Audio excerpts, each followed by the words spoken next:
કચ્છ જિલ્લામાં થઈ રહેલા ઝરમર વરસાદના પગલે અબોલ જીવોએ જીવ ગુમાવ્યાની ઘટનાઓ સામે આવતા અરેરાટી ફેલાઈ છે।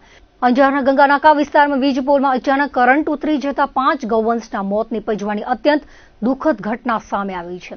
વીજ પોલમાં કરંટ ઉતરવાના કારણે એક સાથે 5 ગાયો મૃત્યુ પામતા સમગ્ર વિસ્તારમાં સ્થાનિકો અને ગૌ પ્રેમીઓમાં ભારે રોષ અને અરેરાટી ફેલાઈ ગઈ છે। આ ઉપરાંત ભુજના ભીડનાકા પાસે આવેલા ઘાસચારા માર્કેટની સામે સીસીટીવી કેમેરાના પોલમાં પણ શોર્ટ સર્કિટ થવાના કારણે કરંટ લાગતા એક બળદનું મૃત્યુ થયું હતું।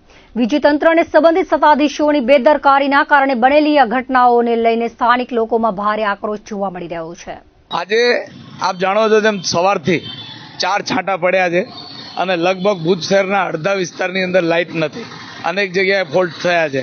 200 સમથિંગ કમ્પ્લેનો અત્યારે જીબીની અંદર મેં પૂછ્યું તો ત્યાં કને છે અને પીજીવીસીએલના જવાબદાર અધિકારીઓ અને કમ્પ્લેન કોઈ પણ ફોન ઉપાડતા નથી। અત્યારે આ જે જગ્યા છે એ જગ્યા ઉપર નેત્રમના ઉપર કેમેરા લાગેલા છે।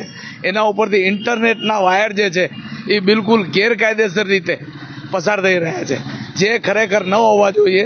એ જીબીના થાંભલામાંથી થઈ અને ઇન્ટરનેટના આનામાં આવી રહ્યા છે અને એ થાંભલાઓના કારણે ક્યાંક ને ક્યાંક શોર્ટ સર્કિટ થયું છે, જેના કારણે આ જે છે એક બળદનું મૃત્યુ થયું છે અત્યારે। અને અન્ય એક ગાય જે છે એ અહીંયા બાજુમાં જ લોકોએ એને ધક્કો માર્યો એટલે એ હટી ગઈ છે અને વ્યક્તિ પણ આવી શકતો હતો। આ ગંભીર બેદરકારી પીજીવીસીએલ, નગરપાલિકા કે જે નેત્રમ સંભાળતા હોય એમની છે કે કોની છે, ગંભીર બેદરકારીની તપાસ થવી જોઈએ। આ સ્થળે અન્ય કોઈ ઘટના પણ ઘટી શકતી હતી।